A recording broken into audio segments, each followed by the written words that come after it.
I want us to jump into the top 10 quarterbacks that are returning starters in college football. 2 caveats there. 1, it does not have to be a returning starter to their team. So we have a couple of guys now that started last year in college football that transferred somewhere else that we have in our top 10. The second part is just me reemphasizing what the prompt is. This is returning starters. So Julian Sain, I just told you, he could be a guy that ends up winning Ohio State the national championship next year. He could be a top 10 quarterback in college football, but he didn't start last year. So therefore, he is not going to be on this list. Arch Manning, same deal. He could be awesome next year. He started some games for Texas, but he was never truly like the QB1 for Texas when it came to what they were in 2024. So with that out of the way, let's go from 10 all the way up to 1, and we'll unpack this list together.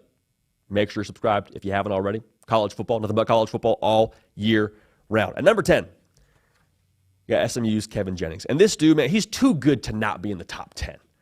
Say what you want about SMU in the way they looked against Penn State. Say what you want about Kevin Jennings, the way that he looked against Penn State. If it was purely for me off of just like most electric watch, Kevin Jennings, the way that he's dynamic in the open field, the way that he is, I think, kind of going to progress as a passer as he gets further under the Rhett Lashley tutelage, him cutting down on turnovers, I believe he had somewhere in the neighborhood of like 11 interceptions last year.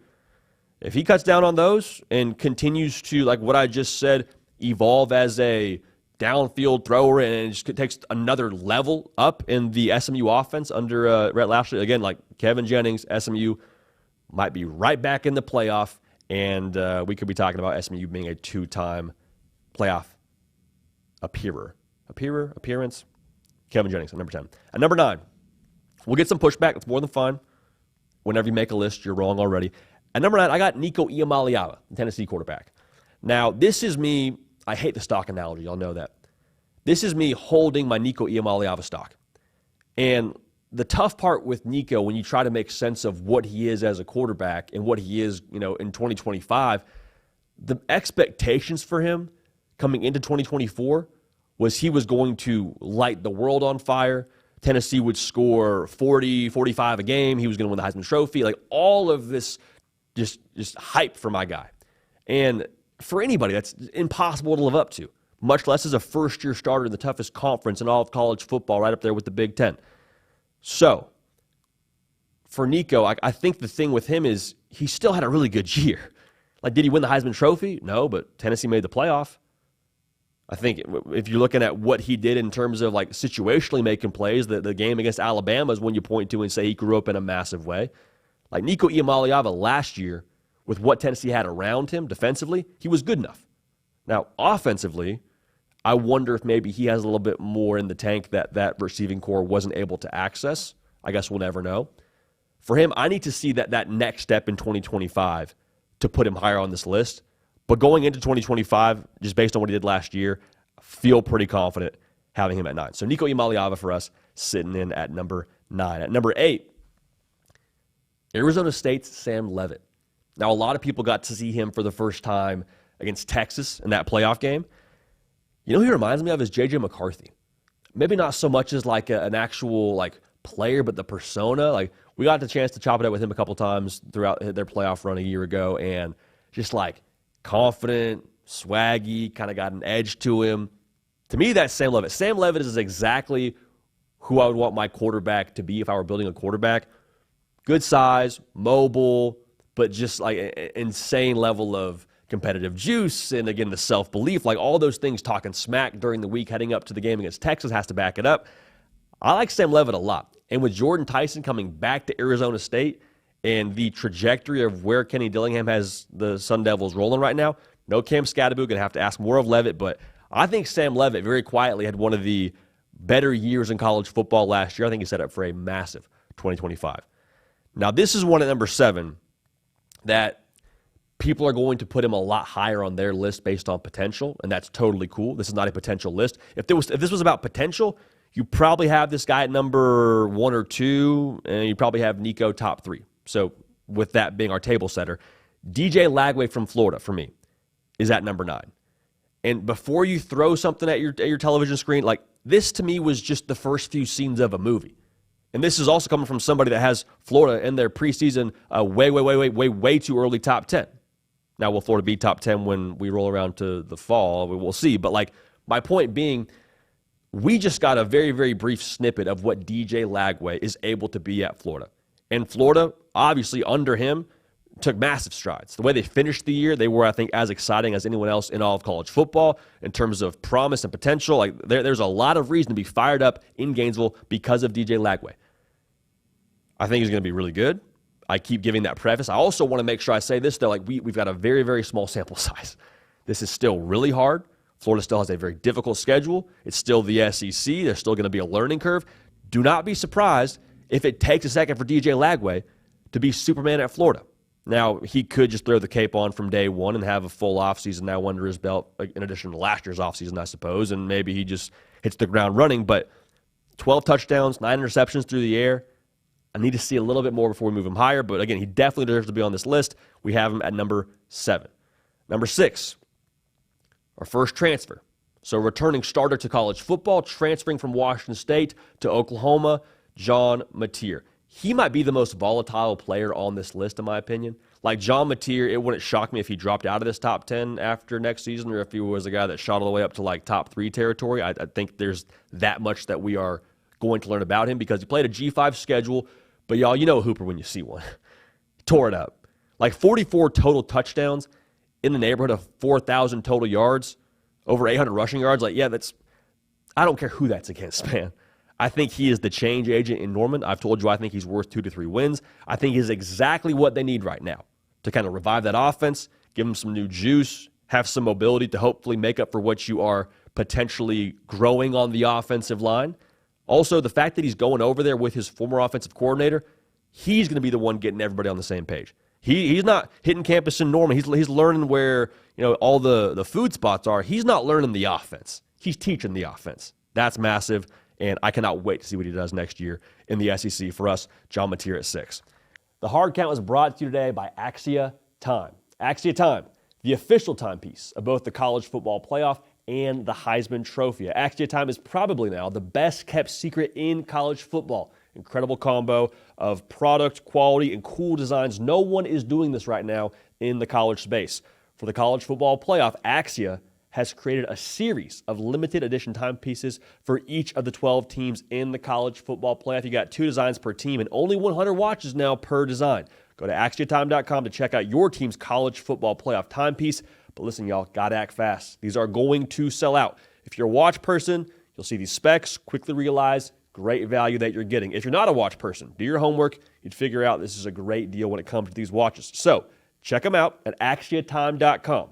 That's AXIATime.com. Commemorate this season in style with a watch that tells so much more than time. At number 5, I got Drew Allar. Now, to me, Drew Allar is kind of like that February break that every college, for some reason, gives out. It's like a weird long weekend. You're not 100% sure why you have it. You're not 100% sure what to do with it. I don't know what to do with Drew Allar because last year it had some great moments. I think you look at some throws he made against Boise State where he's just dime dealing and dropping it in a bucket, and there's moments where, like, hey, if that receiver comes down with that catch, Drew Allar's stat line looks a whole lot better. And I also, on one hand, could see him being the top quarterback on this list when it's all said and done. Could see him being the first quarterback drafted off this list when it's all said and done. Could also make a case for him having like one of the most just like natural arm talents on this list. So I feel that way on one hand. That's why I have him at 5. But if you're arguing why Drew Allar should be higher on this list, and if you are, here's my answer. Show me the one game where I'm supposed to be absolutely amped about Drew Allar. Show me the one game where it's like, hey, turn on these 4 quarters of film that tells you who he is, have him at whatever number you want, 4, 3, 2, 1, whatever. The Oregon game? Yeah, it did a great job against Oregon, allowing that Penn State offense to stick around and trade blows. But he also, in that game, had, multiple interceptions? The USC game, he went nuts. 391. Also threw 3 picks. He had one game against a Power 4 team with over 300 yards. That was against USC. So I don't know exactly what he is just yet because he doesn't have any receivers. Now, Tyler Warren was a dog for him last year, and I think we got to see some of the good, but I'm not 100% sure where I want to put Drew Allar. Potential ability, all that for sure, but based on the sample size we have right now, based on actual football games he's played, I need to see a little more to put him ahead of 5. But for us, number 5 going into 2025. And again, all these quarterbacks are awesome. If you're a top 10 guy going into next year, we think pretty highly of you. But Drew Allar, there'll be pushback on him being higher, so that's why we have that big discussion. But for me, Drew Allar at 5 on this list. Now, at number 4, we got another transfer. Carson Beck, transferring from Georgia to Miami. And I kind of smirk a little bit because I know what the mentions will look like, and that's totally fine. And a lot of people will point to what last year was. Hey, he had 12 picks. Georgia didn't win the national championship. Carson Beck didn't have nearly the year we thought he should have. Well, the year that you thought he should have versus the year he had, I don't think we need to dock him based on what the expectations were preseason. Like, I understand he was supposed to be the number 1 overall pick and is supposed to win the Heisman Trophy and all that, but like, he's still at a top 10 QBR in all of college football. I believe his completion percentage would have been massively higher should he not have had a receiving core that led America in drops. Like, we also saw what he was a year ago with real weapons around him. With the McConkey and Bowers, dude's all SEC. So as much as you want to talk down on what last year was for Carson Beck, I hear you. I don't even think you're incorrect for having an objection, but I just think there needs to be equal weight to maybe the fine print of what this year was in addition to what last year was. I don't think Carson Beck just forgot how to throw a football. I'm really excited to see what he looks like in that Shannon Dawson offense. And number 3, I got Cade Klubnik. Cade Klubnik made the biggest glow up on this list. If we had made this list a couple years ago, he would not have been on it. I would have probably had him a good bit further down. The game he had against Texas, first, he had a great year. Like, Cade Klubnik played a very, very solid season this year. He improved, I've said it many times, almost 1,000 yards when it comes to his production through the air. That's one. But that game against Texas, where they are loaded with dudes that are going to play on Sundays, and for him to just take it to them, to be the pressure applier, that to me told me a lot about the skill set of Cade Klubnik, told me a lot about the intangibles of Cade Klubnik. I feel good with him leading me into battle, man. I think that's one of those trends for him in 2025 where he gets another year in the system and his best weapons also get another year in the system. They were true freshmen last year. If he's doing that last year, still getting his feet wet with his best, again, weapons, for my money at least, outside of the tight end and outside of Williams, for Wesco and Moore to get another year, I think he's about to have a massive 2025, and I really like Clemson going into next year. I'll leave it at that. And number 2, we call him the Gumbo Gunslinger, Garrett Nussmeier. Before you push back, this is a dude now going into the, I guess it was end of October. He was being talked about as being the number 1 quarterback in this upcoming draft class. Now, he obviously came back. I understand Shedeur Sanders and Cam Ward exist. I'm not telling you that was my take, but I am saying you go check the Twitter sphere, you go check what NFL people are supposedly saying. They liked Garrett Nussmeier. And so what he did last year in itself was impressive. Like, threw for over 4,000 yards, and I mean, had a big day, or a big year rather, statistically. But it's more impressive when you look at what else he had around him. Like, they were a 60% of the time throw the football team. They had no run game behind him. It was all on Garrett Nussmeier. And we saw that multiple times sort of be the Achilles heel for LSU. I can't wait to see what he does if they are able to build some more around him and keep defenses a little bit more off balance. The pushback will also come from, well, JD, the interceptions, you got to cut down on those. You definitely do, but when you throw it 41 times a game, you leave yourself a little more exposed to have a higher interception number than some other folks across the country. Same deal with Carson Beck. They threw it 37 times a game. Like, both of these operations now are winging it around, and that's going to, in some ways, open the door for more poor decisions to happen. So Garrett Nussmeier for me at number 2.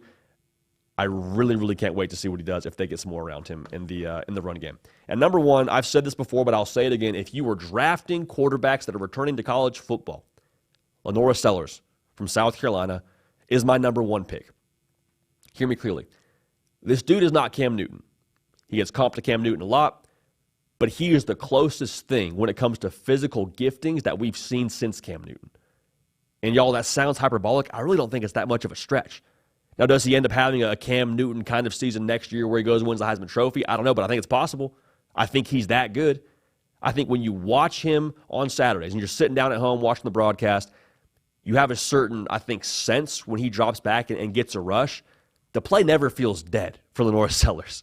Like, you always feel like something is about to happen where he breaks a tackle, he breaks contain, he does something. You always feel like you're about to watch something special when that dude's playing quarterback. And there's only a handful of players that I can remember throughout my lifetime having that feeling when I watched them play college football. Lenore Sellers is in that group that I would, again, put in with a Cam Newton, Johnny Manziel. We'll throw massive names out there. Not comping them, but I'm saying I don't think physically, and the feeling you get watching him, I don't think he's all that far removed from what a Cam Newton would be. So, to recap it for you here, our top 10 quarterbacks returning to college football next year as starters. Portal guys are included in this. Kevin Jennings from SMU at number 10. Nico Iamaleava holding our stock. I think the expectations make it tough to get a true gauge on what he was last year. You think he was awesome or you think he wasn't so good at all? Let him to the playoff. I think he's good enough. Nico at number 9. Sam Leavitt at number 8. DJ Lagway at number 7. I've seen a few scenes of the movie. It's a good movie. I can't wait to watch the rest, but I've just seen a few scenes. I'd love to put him higher off potential. He probably is in that discussion for number 1, but DJ Lagway for us, on a small sample size, at number 7. John Mateer at 6. Drew Allar, not 100% sure what to do with him, so we got him at 5. Carson Beck at 4. Give a lot of credit now to the year he had before last year at Georgia. I don't think that's something we should just ignore. Cade Klubnik at 3, biggest glow up on this whole list. Garrett Nussmeier at 2, and Lenore Sellers at number 1. As always, let us know, though, man. Let us know your top 10. Let us know what you think about this list. I always say this, whenever you make a list, you're wrong. You should put a list out there to the masses, put a list out there on social media, put a list on YouTube. You are already wrong, so I'm encouraged to hear from y'all and excited to hear where we are wrong together.